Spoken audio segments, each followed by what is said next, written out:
একটা ভেঙে দেখাবো যে কতটা সুন্দর হয়েছে। দেখো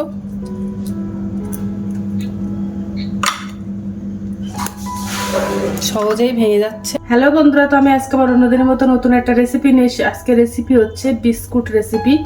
তো চলো শুরু করি। তো প্রথমে আমি একটা গামলা বাটি নিয়ে নিলাম।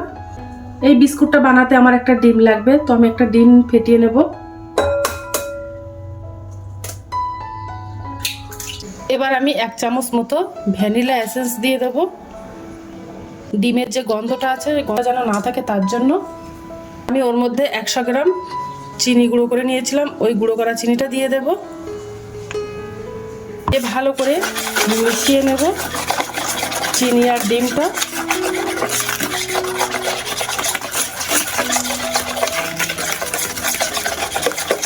এবার চিনি ডিমটা ভালো করে একটু ফেটিয়ে নেব। আর আমি 1 কাপ রিফাইন্ড তেল নিয়ে নিয়েছি, রান্নার যে রেগুলার তেলটা ব্যবহার হয় সেই তেলটা নিয়েছি। এবার ওই তেলটা আমি দিয়ে দেব। 1 কাপ তেল দিয়ে দেব, ভালো করে মিশিয়ে নেব।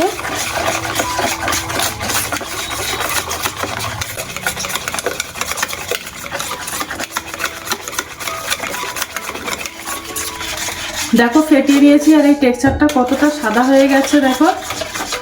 ভালো করে ফেটিয়ে নেব। তো ভালো করে ফেটিয়ে নিয়েছি। এবার আমি ওর মধ্যে 1 চামচ বেকিং পাউডার দিয়ে দেব। বেকিং পাউডার দিয়ে দিলাম, দিয়ে ভালো করে মিশিয়ে নেব।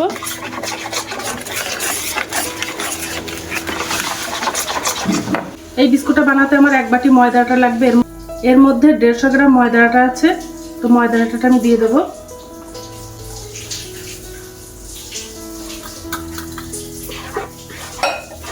দিয়ে ভালো করে মিশিয়ে নেব। আমরা একটা গুঁড়ো দুধের প্যাকেট নিয়ে নিয়েছি, ওই গুঁড়ো দুধটা দিয়ে দেব।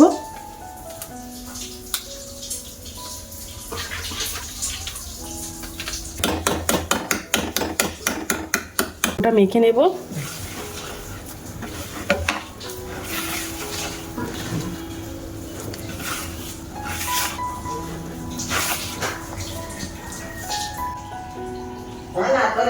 এই বিস্কুটটা বানানো এতটাই সহজ যে তোমরা একবেলা বাড়িতে ট্রাই করতে পারো।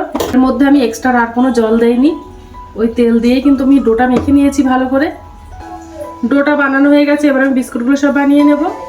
এবার আমি একটা লেচি কেটে নেব। খুব বড় করে বানাবো না, বিস্কুটগুলো একটু ছোট করেই বানাবো। তো দেখো ছোট একটা লেচি কেটে নিয়েছি, একটু সামান্য একটু আটা ছড়িয়ে নিয়েছি। এবার আমি হাতে চ্যাপটা করে গোলাকার বানিয়ে নিয়েছি।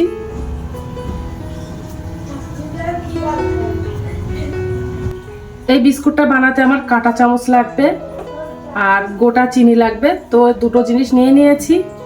এবার আমি বিস্কুটটা ডিজাইন বানিয়ে নেব। এবার কাঁটা চামচ দিয়ে মাঝখানে চেপে দেব, দিয়ে একটা ডিজাইন বানিয়ে নিয়েছি। নিয়ে এবার মুখের দিক থেকে একটু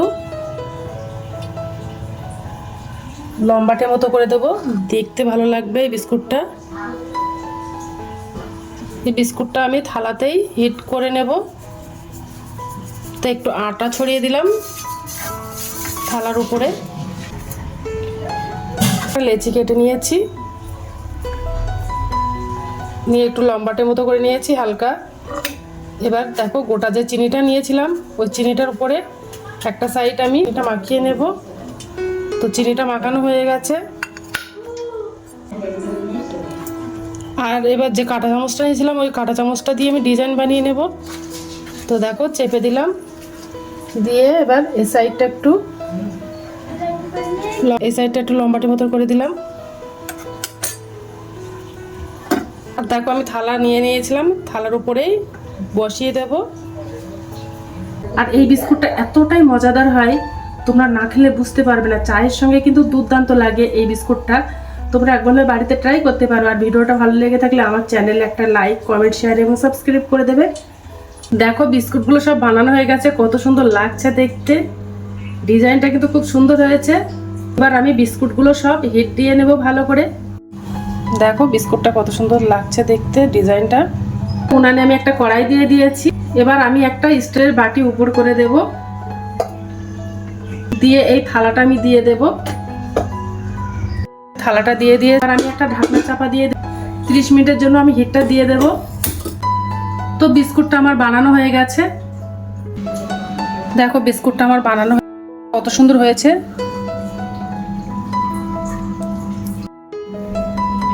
এবার বিস্কুটটা একটা ভেঙে দেখাবো যে কতটা সুন্দর হয়েছে। দেখো